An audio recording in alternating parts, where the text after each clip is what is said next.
Zeemart is a food tech platform with a mission to lower the cost of goods for the F&B businesses. And why we're doing this is because we found that many F&B businesses shut, 50% shut in 3 years. The number escalates to 70-80% in 5 years.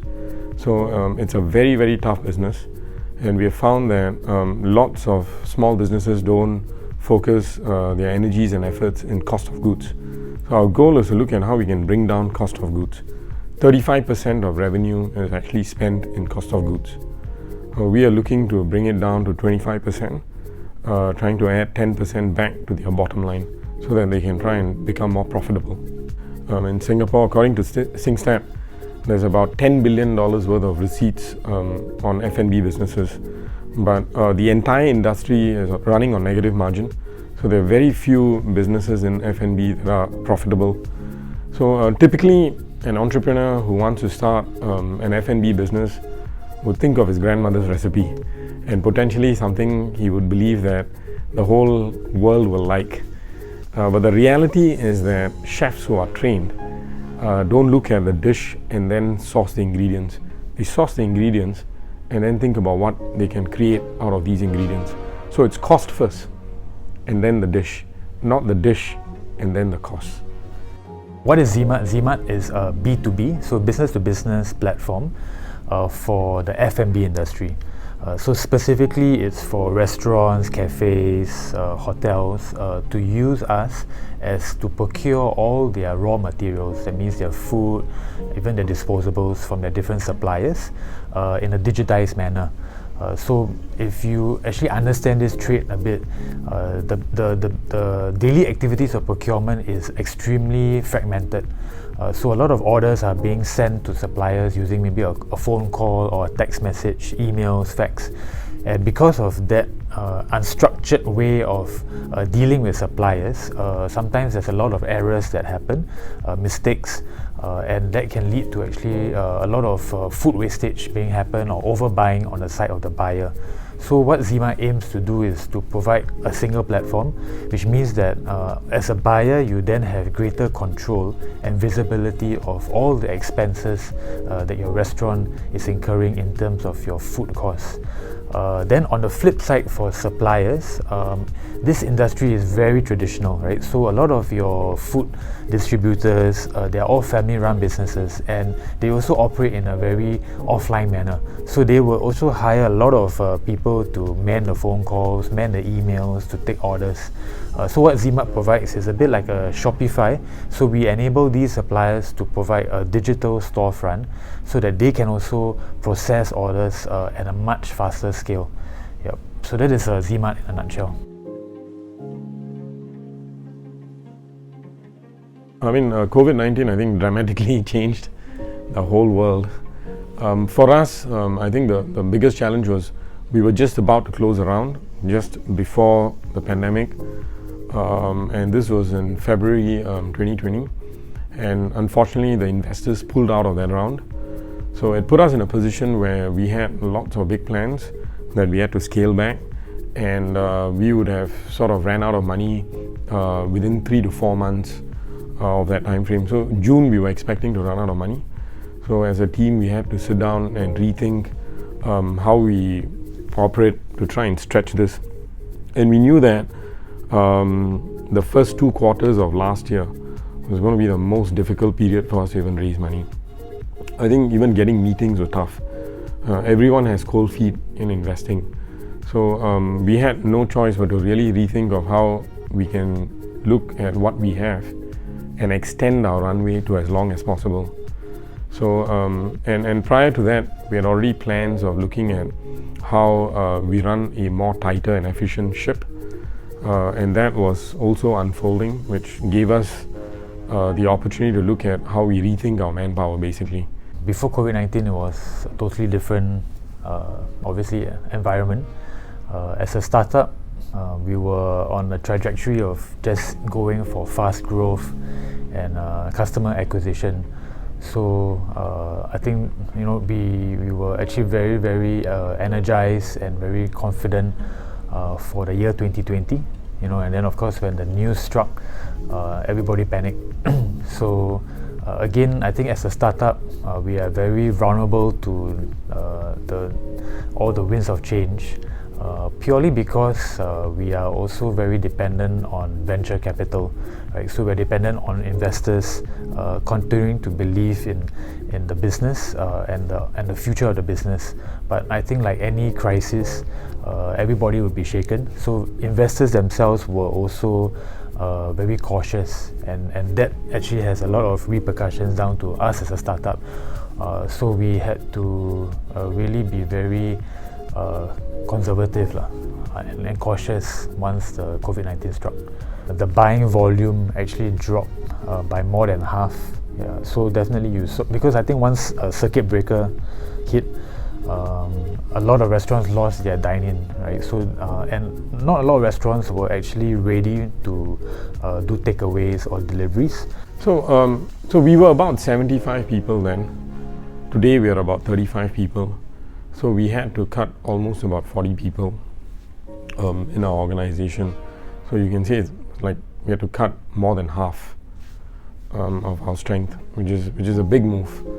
So I think at the start of COVID, we were all almost in celebration because we had already raised the next milestone and the funds needed to try and take us to the next milestone. So with that and COVID coming in, we just felt that COVID was unreal the beginning of the year, and for some reason it'll go away, somehow it'll go away, and we didn't feel the impact of COVID yet. Reality started kicking in when our customers were suffering, and to the point where we saw some of them shutting doors, and that was very, very worrying. And just moving around Singapore, it just felt like doom and gloom, and we started believing that COVID was real and we had to do something about it. We had a ton of ideas in how to help our customers increase footfall into their restaurants, help suppliers in different ways. But at that point in time, we needed help ourselves. And we didn't know how to navigate the difficult period of thinking about how are we even going to sustain ourselves. Forget about helping others, how are you going to help yourself? In what sense? We were running out of cash. We were unable to get meetings with investors. We knew we had to cut, but we had to agree that we even had to cut and accept that we had to cut. Then the question of how do we cut and who do we cut? We needed guidance on this because we didn't know how long this is going to pan out. Is it a short-term sort of a thing? Can we put some funds into the company, find ways to do it, borrow money? Or should we think about this as a 12-month period or an 18-month period, and we need to cut for this 12 to 18 months and sustain much longer? So when you cut, are you cutting to extend for 3 months? Or are you cutting to extend for 6 months? Are you cutting to extend for 12 months? And that will tell you how much to cut. So we needed some guidance and advice on some of these things. And we relied on our board to help us navigate through this, and we had very, very experienced members of the board that we could rely on to really, really have this debate with us, to look at all the different aspects of our business. I think the way a startup works, at least as a technology startup, is that, I mean, honestly, you will not be making significant revenues for the first few years. In fact, that's why you actually need to raise funds, right? Because you raise funds to sort of build a product, to build a team that builds a product, and also builds a team that sells the product, and you need to go out to the market and secure as many customers as possible. So that requires a lot of funding, to be honest. And so when COVID struck, I think one of the biggest impacts as a startup we felt was that investors were very silent. Investors were also very cautious because nobody knew how long this would last, right? And I think being in the food industry, all the more, the natural instinct they say, oh, F&B will suffer. But actually it's not. Actually, F&B is super resilient because everybody needs to eat every day, right? So it will still bounce back no matter what.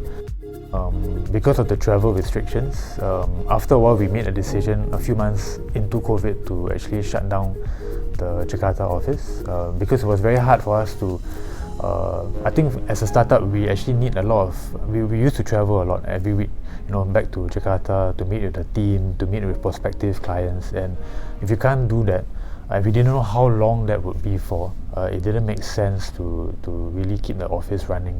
Yeah. So I think those were some of the more, which I say it caused a bit of a reset to the company to maybe don't think, maybe we were very gung-ho, which is a good thing, but I think we have to adapt to maybe being a bit more cautious and being a bit more, I would say, sensitive to the costs. Yeah.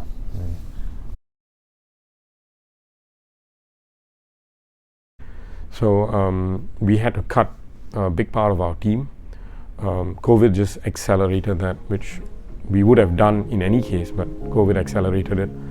So we took on a faster pace, reduced our team size. We had to keep the ship going, extended our runway till December, and then 3 months before December, we managed to raise more money and set things back right. Today, we run a much tighter ship.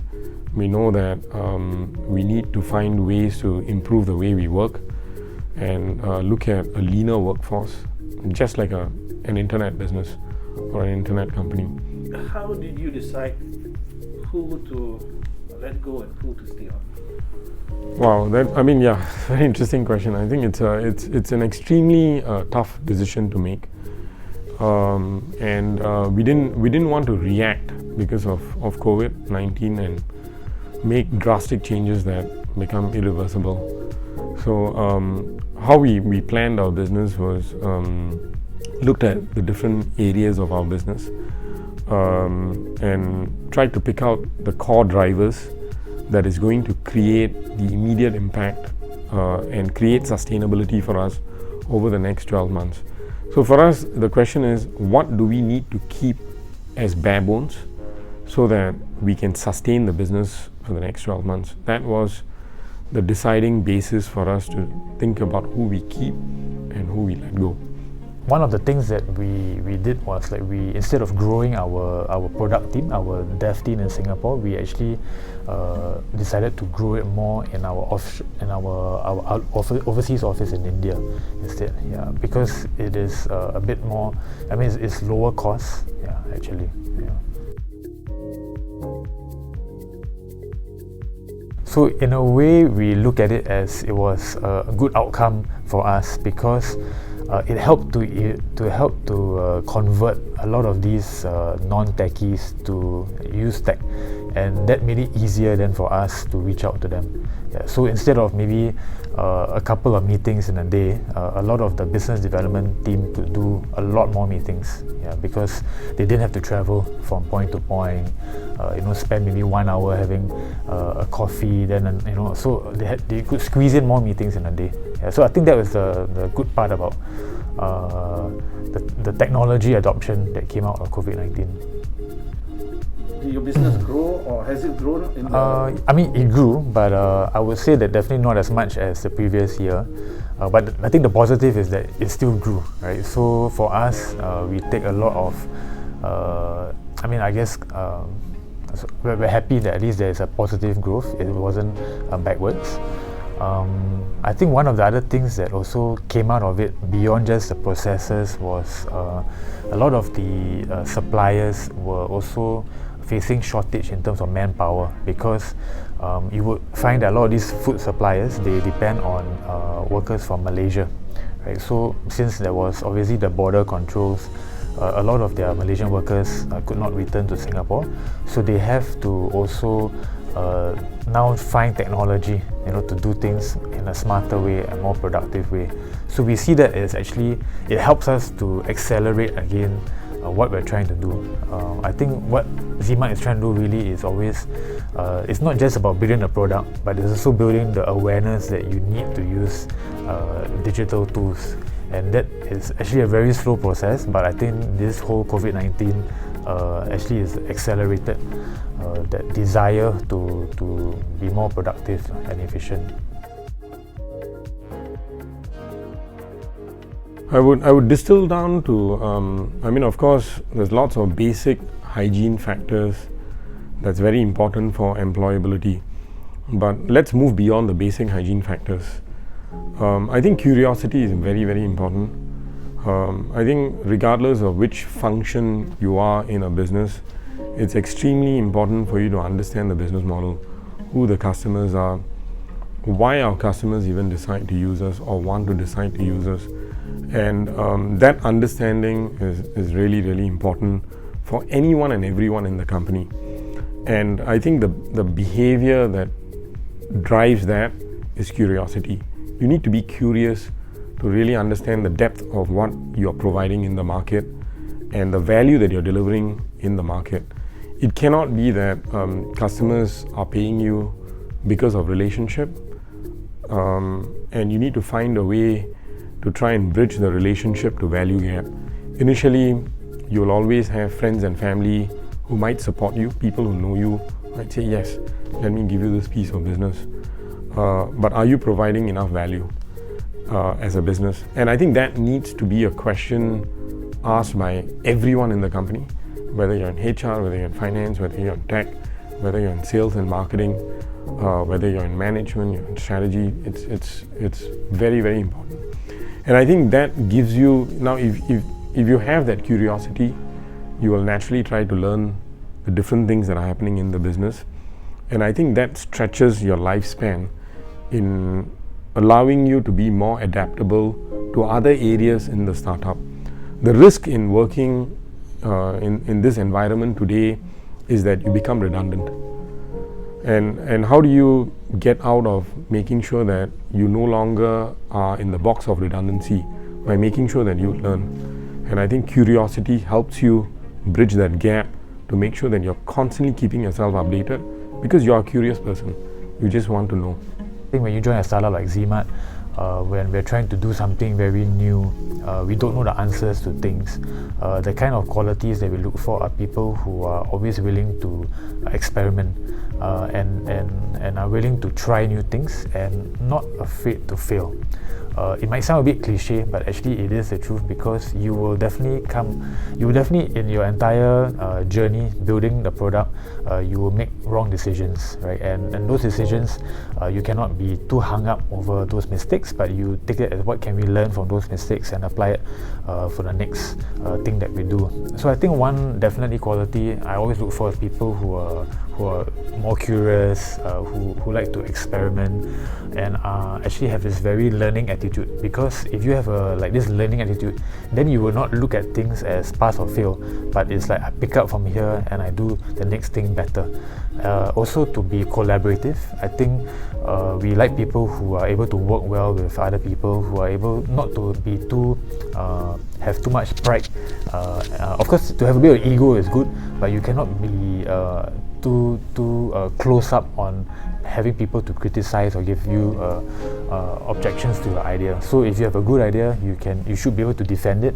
If not, if someone has a better idea than you, then you actually need to be humble enough to accept it, and then everybody move on aligned with the same vision. So I think they constantly have to show also their value and don't hide behind the screen, right? So I think one of the things that young people can do is good at coming up with good ideas, coming up with suggestions, and take ownership and be vested in the business that you're in. Yeah, so I think those are actually quite natural to them. So keep on doing that.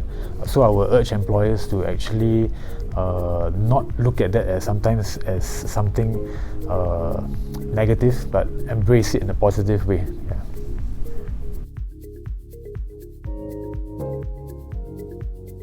I think they should really think carefully on what their skills are, what they're good at, understand more importantly what their weaknesses are. And it's very, very tough to build a business on your own. I think you need to find partners who can complement you and be stronger in the areas you are weak at. I think that's really, really important. And when you enter into a business, I think there's always this first instinct sort of a thing. but I think you need to take a little bit more of a scientific approach and really test your idea a little bit before you dive in with both feet. If you give yourself the opportunity to test it, so sometimes people think that, you know what, I don't want to share this idea with people because they're going to steal it. Thing is, you're not the only person with the idea. Many people with the idea, that's a reality. And many people have many ideas, but not many will take it forward and decide to execute. I think talking about your ideas to friends and family helps you gain perspective of what their thoughts are and be open-minded about what they tell you, so that you can finally decide how you want to approach this. It's not so much as to kill the idea and shut it, but more a question of how do I do this? How do I execute this? It's important to gain perspective. How did you do that for Zeemart? So with Zeemart, we spent a year speaking with chefs, owners, operators, while we were still working. So we were before starting the company? Before starting the company. So we started the company in 2017, but 2016 we started speaking with restaurants, started speaking with competitors and asking them their perspective of things to understand why they got into this business. And we were quite open with them to say that, hey, we're thinking about doing something like this.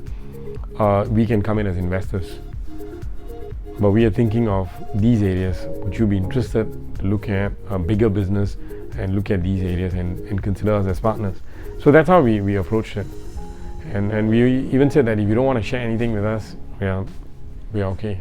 So it took you guys 1 year? Yeah, we took 1 year because we just wanted to make sure that we were not going to become a solution looking for a problem later on. That's the risk. Many startups build a solution and then they realize that actually there's no problem, or you're not solving any problem.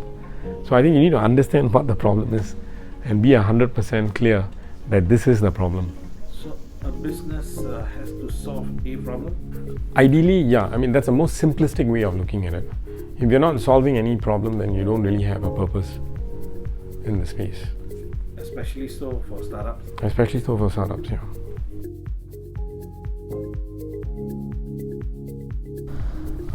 I think number one is just to be a friend, right, and to be connect to them on a personal level. When COVID struck, the natural everybody saying, "Oh, let's work from home by default," but not everybody actually has a comfortable home to work from, right? So I think that's number one. You need to recognize that working from home has its challenges, and doesn't mean that if you have a study at home means everybody has a study, everybody has an aircon room to work from. Some of our guys even had to work from a kitchen table, right? So that's, I think, number one, to recognize that they may not have the best conditions, and you cannot then expect them to be able to deliver the same amount of work that they would deliver in the office. Yeah. So I think that's number one. Number two, of course, is to regularly have side conversations with them, because I think those are the conversations that you used to have in the office, where it's casual, it's at the pantry, it's over lunch. But if you're not meeting for lunch, you're not meeting them daily, still reach out to them, to ask how are things, any challenges that they face. And if they do, then reach out and see how you can help them, or even how you can support them, or how you can understand, give them more time off, maybe to address certain things. I think those are important. I think when a staff or an employee feels that your boss is actually caring for them more than just their work output, I think it goes a long way. So even sending them Grab food meals, or sometimes a voucher, a little thank you note, I think those go a long way. To me, why it's important to show care, because I think it's fundamentally, you need to understand that it's not easy for people to work from home. It is tough. As an employer, you might feel that, you should be thankful and grateful that you even have a job. But as an employer, you need to be thankful and grateful that you still have your business. And it's because of your employees that you still have this business. So I think showing care and showing empathy helps you build a much closer bond with your employee, and this is the opportunity to do that. And also, I think, try and understand the challenges they go through at home, because it's really challenging for people to sit 8 hours at home and just work through video calls, through emails, through text, losing the opportunity for any interaction. And I think when you start showing care for your employees, I think fundamentally even before COVID you should be doing it. And with COVID you need to think harder and deeper on how you do this. I think you create a more sustainable business, because I think that helps drive, people drive your business, technology drives your business, and I think it shows that you have room for growing your business.